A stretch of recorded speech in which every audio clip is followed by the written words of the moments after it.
이게 틀렸으니 이것도 틀렸고 이 안에서의 현대차의 위치를 찾는 것도 굉장히 좀 무의미해지긴 했죠. 그래서 독립경영을 선언해버립니다. 지금부터 암차이나는 암 본사의 컨트롤을 받지 않겠다.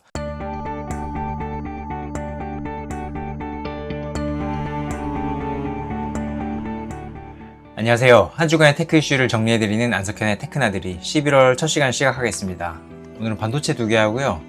스마트 글래스 소식 하나 이렇게 준비해봤습니다. 첫 번째 소식은 현대차가 엔비디아로부터 블랙엘 GPU 5만 장 도입한다는 소식인데요. 저는 이번 주가 우리나라 테크 산업을 취재하면서 가장 화끈했던 한 주가 아닌가 싶은 생각이 드는데, 일단 삼성전자, SK하이닉스 3분기 실적 발표가 있었는데 어마어마하게 나왔죠. 그리고 주 후반에는 젠슨 황 CEO가 우리나라 테크 산업에 대해서 아주 화끈하게 홍보를 해주고 가셨습니다. 한간에는 젠슨 황 CEO가 코스피 매수한 거 아니냐 이런 얘기도 하시는데 농담이겠죠. 이런 국뽕 차오르는 영상도 엔비디아 유튜브 채널에 공식적으로 이렇게 게재도 해주시고, 어쨌든 저는 이번에 그 젠슨 황 CEO가 방한 기간에 내놨던 여러 발표 중에서 가장 주목했던 거는 이 현대차가 블랙웰을 도입하기로 했다는 얘기입니다. 그러니까 삼성전자나 네이버나 이런 회사들이야 어차피 그런 거 사는 건 이해가 되는데, 현대차는 굉장히 좀 의외였죠. 일단 우리나라 정부가 올해 연말까지 확보하기로 했던 GPU가 한 10,000장쯤 되거든요. 2030년까지 20만 장 정도 됐었습니다. 근데 이번에 현대차가 자기로 한 것만 5만 장. 언제까지 반입이 될지는 설명하지 않았지만 어쨌든 어마어마한 양이다. 그럼 이걸 좀 계량적으로 좀 계산해보고 싶은데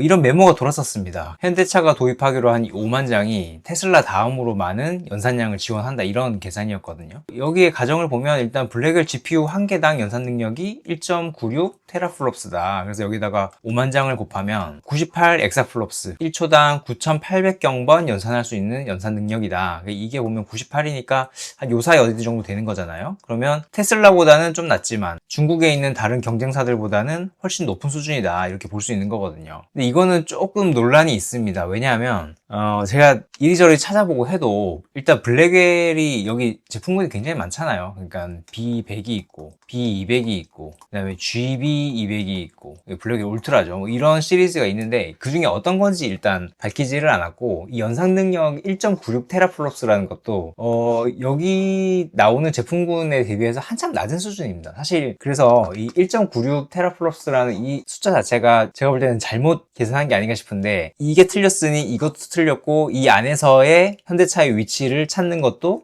굉장히 좀 무의미해지긴 했죠. 그래서 제가 볼 때는 연산 능력을 기반으로 이제 이번 일을 평가하기보다 GPU 개수, GPU 장수를 가지고 평가하는 게 그래도 좀 러프하지만 계산하기는 훨씬 편하더라. 그러니까 왜냐하면 테슬라가 지금까지 산 엔비디아 GPU가 12만 장이라는 거는 어느 정도 알려진 사실이거든요. 근데 물론 이게 12만 장 전체가 블랙웰은 아닙니다. 그 이전 세대가 훨씬 많겠죠. 그러니까 암페어나 호퍼 이쪽이 GPU가 훨씬 많은데, 어쨌든 여기 12만 장이고 현대차가 5만 장이니까 그래도 테슬라 밑에 오는 거는 맞겠죠. 5만 장이고, 왜냐하면 이 지리차나 샤오미나 이런 회사들은 지금 엔비디아 GPU에 대해서는 접근을 못하고 있기 때문에 테슬라 다음이 되는 건 맞을 겁니다. 그러니까 완성차 회사들 중에서 말이죠. 이게 왜 의미가 있냐면, 그동안에 현대차가 기아차 포함해서 스마트카 혹은 자율주행 기술을 개발하기 위해서 굉장히 부단한 노력을 했습니다. 그런데 별로 효과가 없었어요. 사공이 굉장히 많거든요. 모셔널이라고 하는 미국에 만들어 놓은 합작사도 있고요. 그리고 42-라고 하는 국내 스타트업을 인수를 하기도 했습니다. 그리고 계열사 중에서 현대 오토웨버도 있고 현대 모비스도 있죠. 이 4개의 주체가 이제 서로 협력하고 경쟁해 가면서 스마트카 사업을 하고 있는데, 사실 어느 것 하나도 뚜렷하게 지금 성과를 내지는 못하고 있습니다.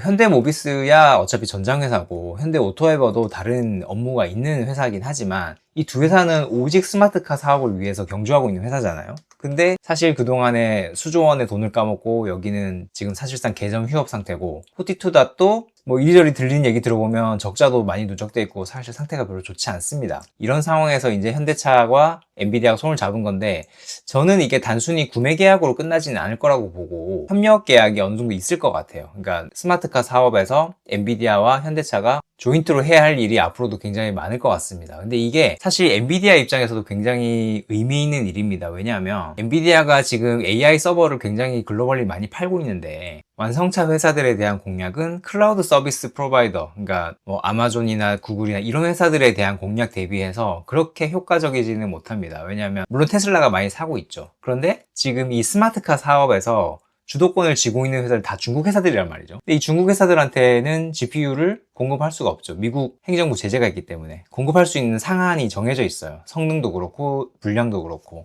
그러면은 결국에는 테슬라를 제외하면 중국 회사들밖에 없는데 중국 회사들한테는 문이 막혀 있다. 그러면 다른 완성차 회사들을 찾아야 되겠죠. 그렇게 봤을 때 현대차가 굉장히 적합한 파트너가 된다. 생각해 보세요. 지금 엔비디아가 미국에 있는 GM, 포드, 크라이슬러랑 하겠습니까? 걔네들 지금 전기차 사업도 제대로 못 해가지고 난리죠. 그리고 독일에 있는 폭스바겐, 거기 중국하고 손잡고 뭘 하고 있죠. 일본의 도요타나 혼다나 이런 회사들도 스마트카 사업에 대해서는 좀 보수적입니다. 거기에 비하면 현대차는 그동안의 자율주행이나 아니면 스마트카 사업에 대해서 굉장히 진취적으로 많은 일을 추진해왔다. 비록 성과가 없을지라도 이런 현대차하고 손잡으면 뭔가 성과를 낼 수 있지 않겠어요. 부디 좋은 결실이 있었으면 좋겠습니다. 자, 다음 소식은 삼성전자 SK하이닉스의 중국 공장의 운명은 결국 넥스페리아가 되겠는가에 대해서 좀 알아보겠습니다. 이 넥스페리아 사태는 제가 그동안에 별로 언급한 적은 없는데 굉장히 좀 심각한 양상으로 흘러가고 있습니다. 그러니까 넥스페리아라고 하는 반도체 회사가 있어요. 본사는 네덜란드에 있고 대부분의 공장은 중국에 있거든요. 그런데 최근에 네덜란드 정부가 넥스페리아의 본사를 사실상 우리가 통제하겠다라고 선언을 하면서 강탈해 나간 거죠. 중국 입장에서 보면 강탈을 당한 겁니다. 그러면서 이제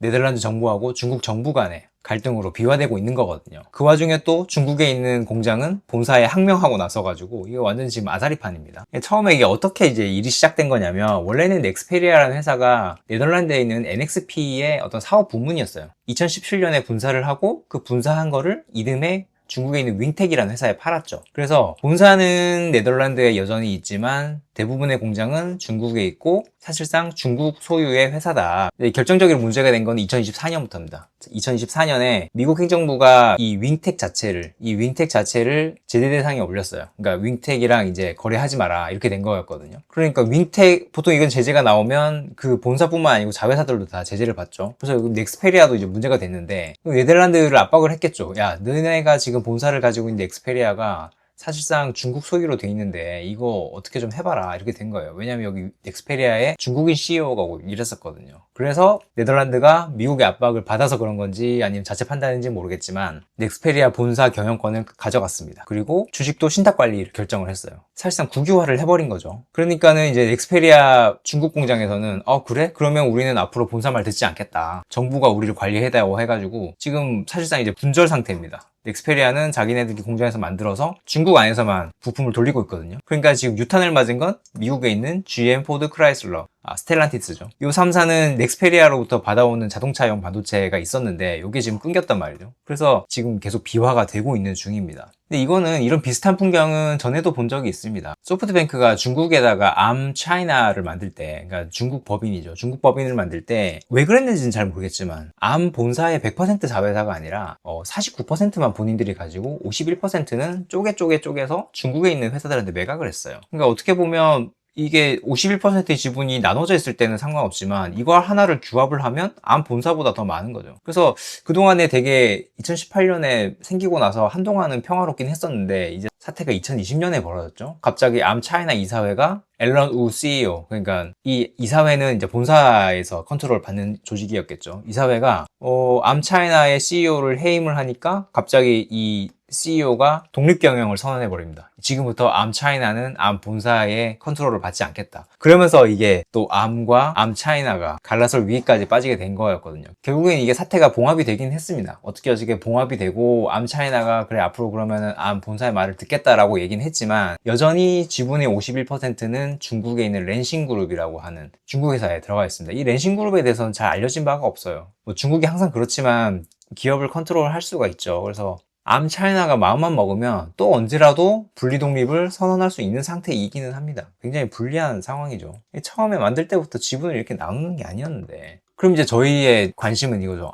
그래? 그러면은 지금 중국에 투자해놓은 자산들이 사실상 언제든지 컨트롤을 빼앗길 수 있는 상태다. 이렇게 보면 이제는 삼성전자나 SK하이닉스의 중국 공장이 좀 달리 보이기 시작하는 겁니다. 지금 중국에는 3개의 반도체 팹이 한국 소속 팹이 있습니다. 일단 삼성전자가 시안에서 운영하는 낸드 플래시 팹이 있고요. 그리고 SK하이닉스가 우시에서 운영하는 D램 팹이 있습니다. 인텔 낸드 플래시 사업부를 산 게 이제 다롄에 있죠. 생산 능력이 적지도 않아요. 삼성은 낸드 생산량의 40%를 중국에서, SK하이닉스는 D램 생산량의 40%, 지금은 이거보다 좀 줄었을 겁니다. 왜냐면 그 뒤로 투자를 별로 못 해가지고. 어쨌든 간에 최대 40% 정도를 중국에서 생산하고 있습니다. 낸드는 한 20% 정도. 지금은 어찌어찌 굴러가고 있습니다. 그런데 뭐 뉴스를 계속 보셔서 아시겠지만 여기에 투자를 할 수가 없어요. 일단 미국 제재가 있기도 하지만 미국이 이제 EUV 장비 이런 거 야 넣지 마라. 그리고 이거는 원천 봉쇄가 돼 있죠. 그 다음에 ARF 노광 장비나 아니면 낸드 플래시 200단 이상 뭐 이런 좀 고도화할 수 있는 설비들은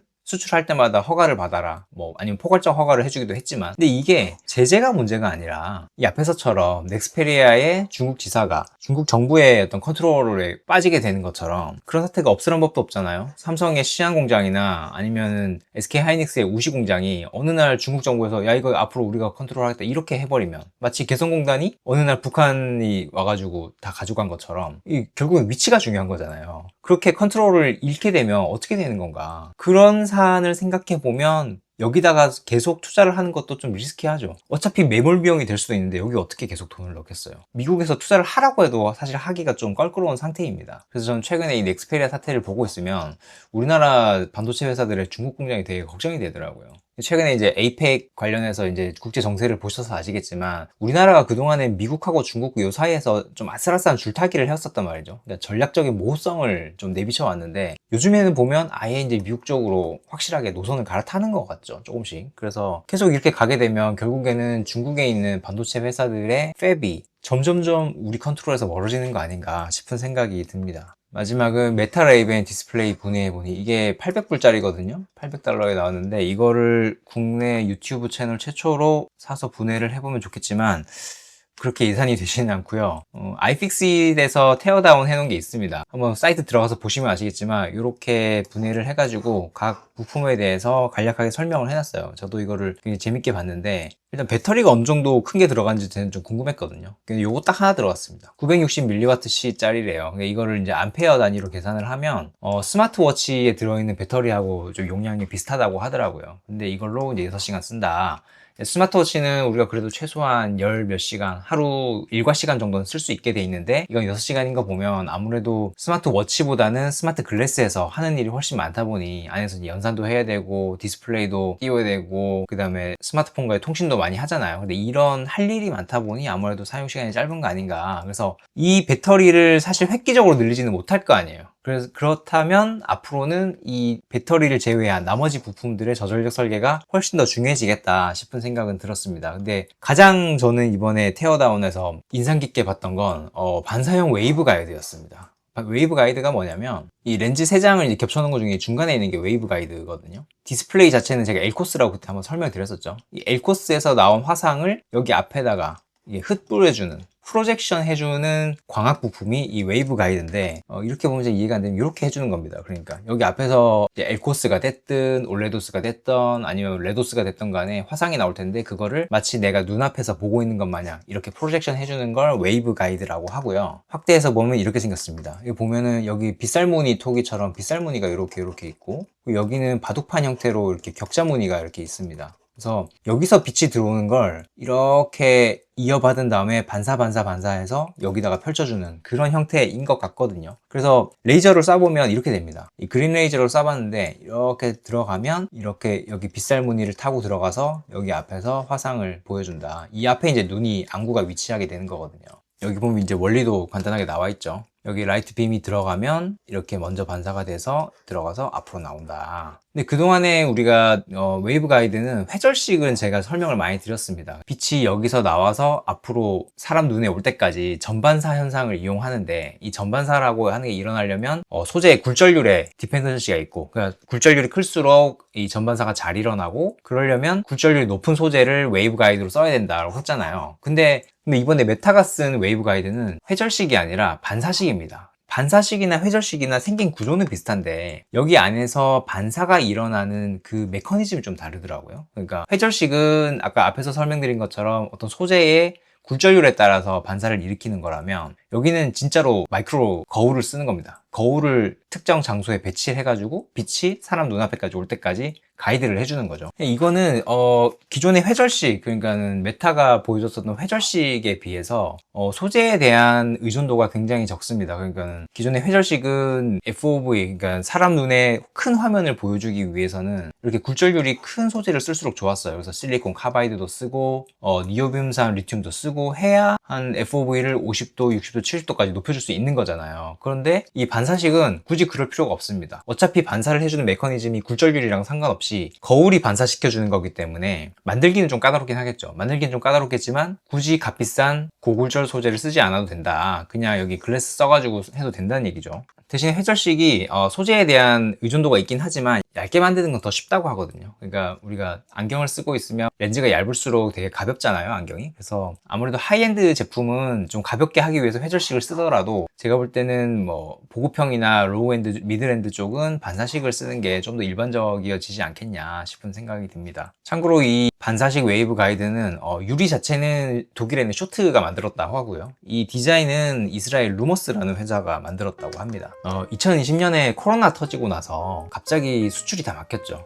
우리나라가 수출로 먹고 사는 나라인데 갑자기 배도 그렇고 비행기도 그렇고 다 막히면서 전 사실 우리나라 망할 거라 생각했었거든요. 근데 한 6개월 뒤에 갑자기 테크 산업 중심으로 산업의 활기가 돌았고, 비록 짧긴 했지만 글로벌 초호황을 그때 당시에 만끽을 했었죠. 제가 이 앞 시간에 한번 설명드렸지만 그때 엄청난 메모리 반도체 수요가 쏟아지면서 꽤나 호황이었습니다. 그래서 그때도 이제 기사회생을 했었는데 최근에 저는 한 일주일 사이, 2주일 사이가 그때의 느낌이 나요. 정말 이제는 힘들겠구나 싶을 정도로 뭔가 코너에 몰려있다가 최근 1, 2주 사이에 뭔가 우리나라 테크 산업이 좀 기사회생하는 것 같은 느낌이 들거든요. 2021년에는 비록 찰나같이 짧았지만 이번엔 기회를 좀 길게 살려서 뭔가 근원적인 체질이 바뀌는 그런 2026년이 되었으면 좋겠습니다. 자, 오늘 준비한 소식은 여기까지고요. 저는 다음 주에 더 유익한 소식으로 찾아뵙겠습니다. 감사합니다.